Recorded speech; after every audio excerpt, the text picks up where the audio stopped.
అందరు నమస్తే, నేను మీ Gopi. Welcome back to our channel. ఈరోజు మనతో వచ్చేసి బీఆర్ఎస్ నాయకులు చాలా మంది ఉన్నారు. వాళ్ళతో మనం మాట్లాడే ప్రయత్నం చేద్దాం. సార్ నమస్తే. సార్ నమస్తే అండి. సార్, మీ పార్టీ నుంచి కాంగ్రెస్ పార్టీలోకి చేరికలు అయితే బలంగా జరుగుతుంది. ఇప్పుడు దానికి మీరేం చెప్తారు? ఇక బలంగా అంటే కొంతమంది ఆశావాహులు అంటే తెలంగాణ ద్రోహులు, అంటే ఇక తెలంగాణ సెంటిమెంట్ లేకుండా వాళ్ళకి ఇలా ఏ విధమైనటువంటి సెంటిమెంట్ లేని వాళ్ళు కొంతమంది పోతారు. ఇక వాళ్ళ గురించి చర్చించుకోవడం పెద్దగా, వాళ్ళ గురించి ఏం మాట్లాడలేము. పార్టీలో ఉన్న వాళ్ళే బలం. ఇది యాక్చువల్గా టీఆర్ఎస్ పార్టీ అనేది ఉద్యమంలో నుంచి పుట్టిన పార్టీ. పోతుంటారు వస్తుంటారండి, అట్లా ఏం దానికి ఏం పరపడదు ఈ పార్టీకి. ఈ ఈ నాయకులు పోతే కేసీఆర్ గారు ఆల్రెడీ చెప్పి ఉన్నారు, కొత్త నాయకులను తయారు చేస్తారని చెప్పిండ్రు.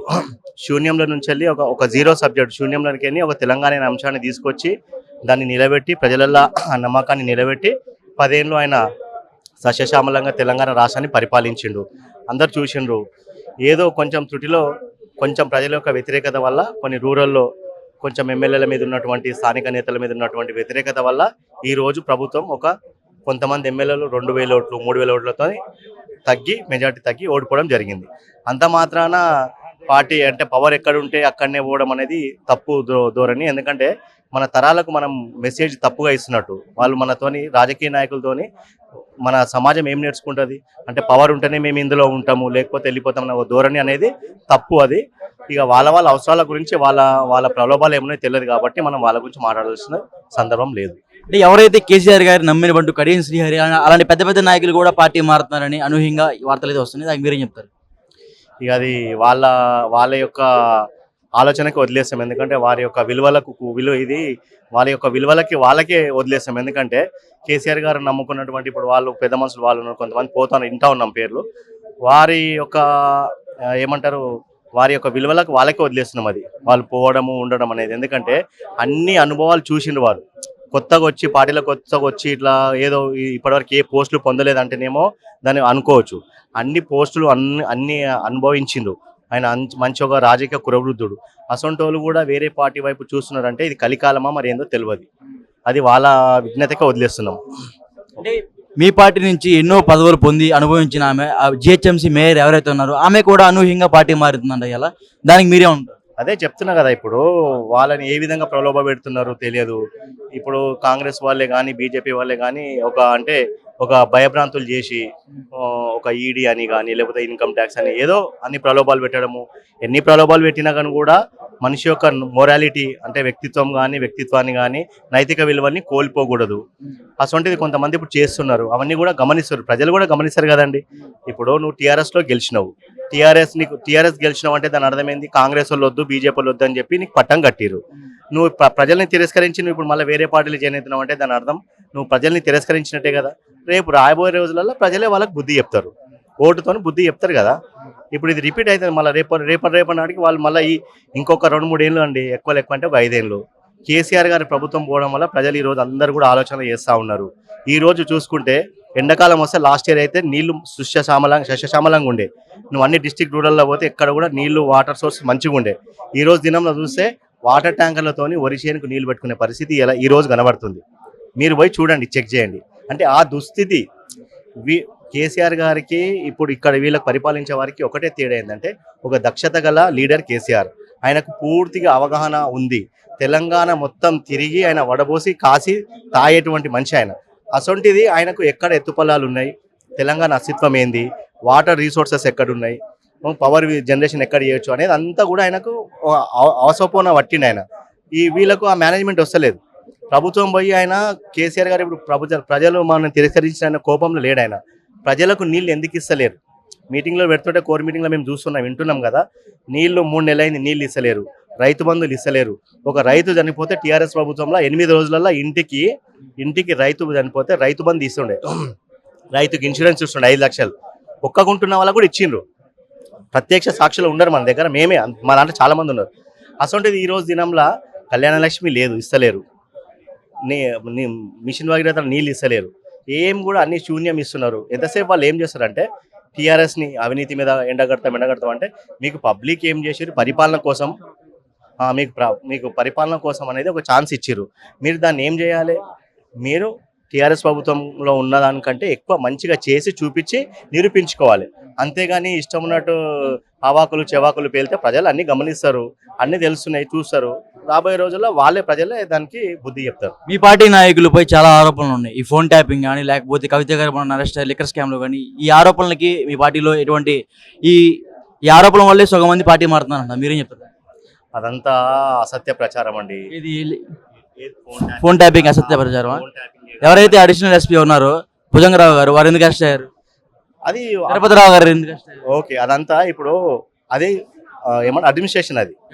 అదంతా ప్రణీత్ రావు అనే రాజకీయ నాయకుడు కాదు, ఆయన ఒక ఐపీఎస్ ఎగ్జామ్ రాసి వచ్చిన ఆయన. ఆయనకు అడిషనల్ ఎస్పీ ఐపీఎస్ కాదు సార్. ఇప్పుడు ఉద్యోగంలో ఉన్న వాళ్ళు ఉద్యోగం చేసుకోవాలి, రాజకీయంలో రాజకీయాలు చేసుకుంటారు. రాజకీయాలకు ఉద్యోగానికి ఆపాదించకూడదు. దాని మీద చట్టం ఉంది, చట్టం తన పని తాను చేసుకోపోతే నిజంగా ఎస్ అతను తప్పు చేసిన ప్రూవ్ అయింది అనుకో, ఖచ్చితంగా మనం లోపల వేశారు కదా. అంటే ఆ లోపలేస్తారనే భయంతోనే ఐ న్యూస్ ఎండి ఎవరైతే ఉన్న ప్రభాకర్ రావు గారు వాళ్ళు ఫారెన్ వెళ్ళిపోయారంట, సంథింగ్ ఇంకొక అతను ఉన్నారంట ఆయన ఫారెన్ వెళ్ళిపోయారు, లండన్ వెళ్ళిపోయారంట. ఇప్పుడు ఇద్దరు ఎవరైతే ఉన్నారో వాళ్ళు ఎవరైతే ఆ పట్టుబడ్డారో ప్రభాకర్ భుజంగరావు, తిరుపతిరావు, వీళ్ళిద్దరైతే ఆ పోలీస్ కస్టడీలో ఉన్నారు. ఎటువంటి తప్పు ప్రచారం కానీ లేకపోతే ఎటువంటి ఇంటిమేషన్ లేకుండా వాళ్ళు అరెస్ట్ అవుతారా? కేటీఆర్ గారి ప్రమేయం దీంట్లో లేదంటారా? 100% ఉండదండి. కేటీఆర్ గారు విలువలు గల నాయకుడు. అటువంటి పిచ్చి పిచ్చి పనులు అవన్నీ అసత్య ఆరోపణలు మనం చేయకూడదు, అది మన స్థాయికి కూడా తగదు. చర్యలు తీసుకుంటది.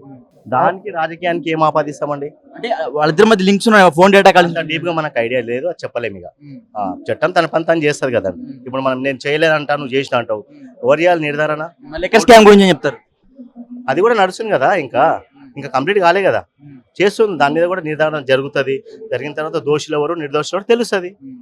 అంటే ఎటువంటి ఆరోపణలు ఎటువంటి ఆధారం లేకుండానే కవిత గారిని అరెస్ట్ చేస్తారంటారా? ఏదైనా ఒక ఆరోపణ వచ్చింది కదా, ఆరోపణ వచ్చింది, ఆధారాలు సేకరిస్తారు, ఇంకా అది డిక్లేర్ కాలేదు, రైట్? కోర్టులో ఉన్న అంశము, అది సున్నితమైనటువంటి అంశము. ఇప్పుడు నువ్వు చెప్తావు, నువ్వు చేసినా నువ్వు అంటావు, చేసేయట్లేదు సార్, ఆధారాలు చిక్కినాయి కాబట్టి అదే అంటున్నానండి. నీకు వారం 10 రోజుల్లో తెలిసిపోతుందా? ఎంక్వైరీ జరుగుతుంది, చేస్తారు. అప్పట్లో మరి ఇందిరాగాంధీని కూడా జైల్లో పెట్టినప్పుడు అట్లా అవన్నీ కామన్ నడుస్తూనే ఉంటాయి. రాజకీయాలలో కక్ష సాధింపు చర్యలు చేసుకోవాలి, కానీ ఇంత పర్సనల్గా పోకూడదు. అది కూడా నిజ నిర్ధారణ జరుగుతుంది. రేపు ఏమైతే తెలుస్తుంది కదా. మేము చెప్పినంత మాత్రాన మేము ఏం ఇది కాదు, మీరు అడిగినంత మాత్రాన నిరూపణ కాదు కదా. నిరూపణ జరగాలి, దానికి ఒక చట్ట న్యాయ వ్యవస్థ ఉంది, దానికి అందరికి నమ్మకం ఉంటుంది. అది వాళ్ళ అంశం, అది వాళ్ళు చెప్తారు. ఇక ఫైనల్ గా పార్లమెంట్ ఎలక్షన్స్ లో మీ పార్టీకి ఎన్ని సీట్లు రాబోతున్నాయి? ఖచ్చితంగా ప్రజలందరూ గమనిస్తారు. మా టీఆర్ఎస్ పార్టీకి అయితే 8 నుంచి 10 సీట్లు అయితే మేము అందరం అనుకుంటాం. ఎందుకంటే కరడుగట్టిన ఉద్యమకారులు, కరడుగట్టిన కార్యకర్తలు, మా బలగం అంతా అట్లనే ఉంది. లీడర్లు మీద లీడర్లు కొంతమంది పోతా ఉన్నారు, కానీ కింది స్థాయిలో కార్యవర్గం అంతా అదే విధంగా ఉంది. ఖచ్చితంగా టీఆర్ఎస్ పార్టీని మేము గెలిపించుకుంటాం, బీఆర్ఎస్ పార్టీని మేము గెలిపించుకుంటాము. కార్యకర్తల ఆత్మస్థైర్యం ఉంది, కార్యకర్తల ఆత్మస్థైర్యమే మా పార్టీకి బలం. ఆ కార్యకర్తలు అందరం కూడా బలంగా పనిచేస్తాం. మా లీడర్లు ఎవరు ఉంటాం. నేను రాజన్నర్ కాన్ఫరెన్స్ నియోజకవర్గం చెందినని. మా ప్రకాష్ గౌడ్ అన్న గారు 4 సార్లు గెలిచిండు. ఆయనకు అంత మంచి పేరు ఉంది కాబట్టి గెలిచిండు. ఆయనకు బలం మీ కార్యకర్తలమే. ఖచ్చితంగా ఈసారి కూడా మేము ఆయన ఆధ్వర్యంలో పనిచేసి మా ఎంపీ గారిని గెలిపించుకోవడం, అన్ని కాన్ఫరెన్స్లలో అదే ప్రయత్నం జరుగుతుంది. ఓకే అండి, థ్యాంక్ యూ అండి. ఈసారి తెలంగాణలో జరగబోయే పార్లమెంట్ ఎలక్షన్ ఎవరు గెలబోతున్నారు? పార్లమెంట్ ఎలక్షన్లో అన్ని బీఆర్ఎస్ గెలుచుకున్నాయి. ఈరోజు కొంతమంది పార్టీ మారినంత మాత్రాన ప్రజలు ఓట్లేసేది ప్రజలు కాబట్టి అన్ని బీఆర్ఎస్ గెలుచుకుంటాయి. కవితను కానీ, హరీష్ రావును కానీ, కేటీఆర్ కానీ జైల్లో పెట్టినా కూడా జైలు బద్దలు కొట్టుకొని గెలిచి వచ్చే సత్తా తెలంగాణ ప్రజలకు ఉంది. ఇదివరకు గతంలో మాకు 9 మంది ఎమ్మెల్యేలు ఉండే. 9 మంది ఎమ్మెల్యేలు ఎంత ఉద్యమం చేసినాం, తెలంగాణ ఎట్లా తెచ్చినాం మాకు తెలియదా? అదేవిధంగా ఇప్పుడు రేవంత్ రెడ్డి గారు ఏమంటున్నారంటే తెలంగాణలో గెలిచే 17కి 17 సీట్లు మా కాంగ్రెస్ పార్టీ గెలుస్తుంటున్నారు, దానికి మీరేం చెప్తారు? చూస్తారు కదా, జనాలు చూస్తారు కదా, తెలంగాణ ప్రజలు చూస్తారు కదా. అంటే మీరు కాంగ్రెస్ పార్టీని లాస్ట్ టైం కూడా తక్కువ అంచనా వేశారు కాబట్టి ఇప్పుడు కాంగ్రెస్ పార్టీలో అధికారంలో ఉంది, ఇప్పుడు కూడా తక్కువ అంచనా వేస్తున్నారా? అంటే జనాలు మోసపోయారు స్కీములకు. ఈ స్కీములు అమలు చేయలేదుగా. అమలు చేయలేదు సార్. ఫ్రీ బస్ అమలు చేశారు, గ్యాస్ అమలు చేశారు, ఫ్రీ కరెంట్ వచ్చింది, ఇంకేం అమలు కాలేదు? గ్యాస్ కాలేదు, ఫ్రీ బస్ ఒకటైంది, ఆ ఫ్రీ కరెంట్ కూడా కాలేదు కదా. వస్తున్నాయి, బిల్లు వస్తున్నాయి, నీకు చూపెట్టమంటే చూపిస్తాను. ఇంకా కాలేదు. రేపు ఐదు గ్యారెంటీ కూడా పెడతా అంటుండు, అది కూడా సాధ్యం కాదు. వాటర్ ఇస్తలేదండి. ఊళ్ళల్లో జనాలు నీళ్లు లేక ట్యాంకర్లతో పొలాలు తడుపుకుంటున్నారు. పొలాలు తడుపుకొని ఇలా రైతులు కొంతమంది పశువులకు మీద పెట్టుకుంటున్నారు. ఆ విధంగా ఉన్నప్పుడు వేసేది జనాలు ఓట్లు, కానీ లీడర్లు కాదు కదా. లీడర్లు పోయినంత మాత్రాన ఒకరిద్దరు పోయినంత మాత్రాన ఏం కాదు. గతంలో కూడా రాజశేఖర రెడ్డి ఉన్నప్పుడు తీసుకున్నాడు మా వాళ్ళని, చంద్రశేఖర్ని తీసుకున్నాడు, విజయరామరావుని తీసుకున్నాడు, మందాడ సత్యనారాయణ తీసుకున్నాడు, శోభారాన్ని తీసుకున్నాడు. తీసుకున్నంత మాత్రాన ఏమైంది, జనాలు మళ్ళా తెలంగాణ వైపు మొగ్గు చూపారు కదా. లీడర్లు పోయినంత మాత్రాన ఏం కాదు, ప్రజలు ఓట్లేస్తారు, మళ్ళీ మేమే అధికారంలోకి వస్తాం, మళ్ళీ 100కు 100 సీట్లు ఎమ్మెల్యేలు గెలుచుకుంటాం. ఇది వాస్తవం. అంటే ఇప్పుడు తెలంగాణలో జరుగుతున్న పెద్ద చర్చ ఏంటంటే ఫోన్ ట్యాపింగ్. ఈ ఫోన్ ట్యాపింగ్ లో ముఖ్యంగా కేటీఆర్ గారి పేరు అయితే బాగా బయటకు వస్తుంది. అదే అదే ఆ ప్రక్రియలో భాగంగా ఇద్దరైతే ఇప్పుడు కస్టడీలోకి వెళ్ళిపోయారు. ఎవరైతే అడిషనల్ ఎస్పీ ఎవరైతే భుజంగరావు గారు, తిరుపతిరావు గారు, వీళ్ళైతే కస్టడీలోకి అయితే వెళ్ళిపోయారు. ఒక ముగ్గురు అయితే ఫారెన్ వెళ్ళిపోయారు. వాళ్ళ గురించి మీరేం చెప్తారు? ఇప్పుడు పోలీసులు చేయాల్సిన పని ఏంటండి, ఫోన్ ట్యాపింగ్ చేస్తేనే కదా దొంగలు దొరికేది. ఫోన్ ట్యాపింగ్ చేస్తే అంటే ఫోన్ ట్యాపింగ్ ఎందుకు చేస్తారు తెలుసా అసలు మీకు? తెలుసు. దొంగలు ఎవరెవరు ఏమేమి మాట్లాడుకుంటారు, ఉగ్రవాదాన్ని. ఇప్పుడు ఫోన్ ట్యాపింగ్ లో పడిన వాళ్ళందరూ ఉగ్రవాదులు ఇక్కడ అసలు ఇట్లా అట్లా అంటలేదు నేను. దొంగలు ఎవరు చెప్పండి? రేవంత్ రెడ్డి 50 లక్షలతో దొరికిండు. రేవంత్ రెడ్డిని పట్టుకున్నారు కదా. అదేంది ఫోన్ ట్యాపింగ్ బిఫోర్ అది.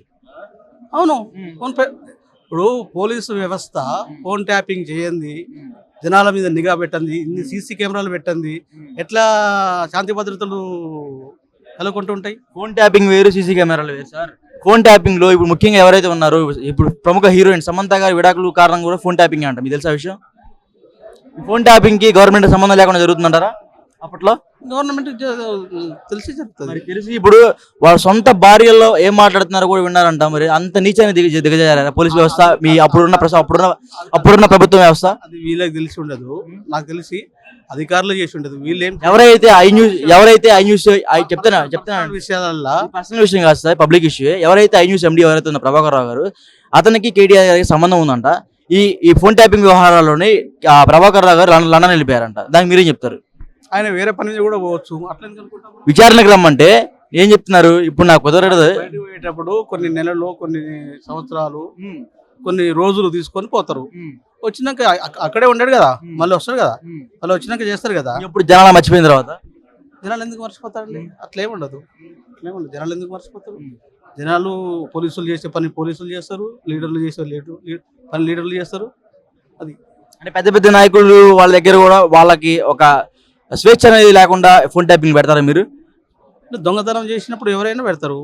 రేవంత్ రెడ్డి దొంగతనం చేసేలే 50 లక్షలు పట్టుబడి. ఇప్పుడు కాదు సార్, బిఫోర్ ఎలక్షన్ 2014 జరిగింది అది. అవును, అప్పుడే ఫోన్ ట్యాపింగ్ 2021 లో జరిగింది. తెలుసా మీకు? ఒక 2 సంవత్సరాల నుంచి ఫోన్ ట్యాపింగ్ జరుగుతుంది. ఆ ఫోన్ ట్యాపింగ్ లో భాగంగా వీళ్ళందరూ దొరికారని చెప్తున్నారు. దానికి మీరేమంటారు? అట్లా అనుకుంటే బీజేపీలో మోడీ చాలా మంది బీజేపీలో పోగానే వాళ్ళకు విచారణ, ఈడీ లేవు, బోడీ లేదు, ఏది ఉండదు. వాళ్ళ పార్టీలు ఉంటేనేమో ఓకే, వాళ్ళ పార్టీలు లేకపోతే అది వేరు ఇది వేరు సార్. ఎందుకు ఇప్పుడు చెప్పండి. ఇప్పుడు మోడీ గారు ఉన్నారు, చాలా మంది బయట దేశాలలో పోయారు. వాళ్ళ బీజేపీకి అనుకూలంగా ఉంటేనేమో ఏం కావట్లేదు, బీజేపీకి అనుకూలంగా లేనప్పుడు వాళ్ళు అరెస్ట్ చెప్పేందండి. అది వేరు ఇది వేరు. అదేంటంటే ఎవరైనా దొంగతనం, ఎవరైనా మీరు చెప్పినట్టు స్కాములు కానీ ఏమైనా చేస్తూ ఉంటే అలాంటప్పుడు ఈడీ ఎంటర్ అయింది. ఇక్కడ ఏంటంటే ఫోన్ ట్యాపింగ్ జరిగింది. ఈ ఫోన్ ట్యాపింగ్ లో ముఖ్యంగా కేటీఆర్ పేరు బాగా వినిపిస్తుంది. దీనికి మీరేమంటారు? అది అధికారులు చేస్తారు. కేటీఆర్ గారు ఎందుకు చేస్తారండి? అప్పుడు అధికారంలో ఉంది మీ టీఆర్ఎస్ పార్టీ కదా. అట్లానే కాదు, పోలీస్ వ్యవస్థ వాళ్ళ పని. మీకు తెలియకుండానే రేవంత్ రెడ్డి ఇంటి చుట్టూ సైబర్ నెట్లు పెట్టి ఆ టవర్లు పెట్టి చేశారు. అప్పుడు మీరు ఆయన డ్రోన్ ఎగిరేయలేదా? ఆయన సార్ నేను మాట్లాడేది ఫోన్ ట్యాపింగ్ గురించి. అవునండి, ట్యాంపింగ్ అనేది ఈడీ వాళ్ళు చూసుకుంటారు. ఈడీ వాళ్ళు అంటున్నాను, ఇంటెలిజెంట్ రిపోర్ట్ వాళ్ళు చూసుకుంటారు. ప్రభుత్వానికి సంబంధం ఉండదు. ఇంటెలిజెంట్ రిపోర్ట్ అనేది పిఎం గారికి వెళ్ళిపోతుంది. అంత దేశవ్యాప్తంగా జరుగుతుంది. ఏమంటానంటే సార్, ఫోన్ ట్యాపింగ్ అనేది ఉండొచ్చు, వాస్తవానికి ఉండొచ్చు.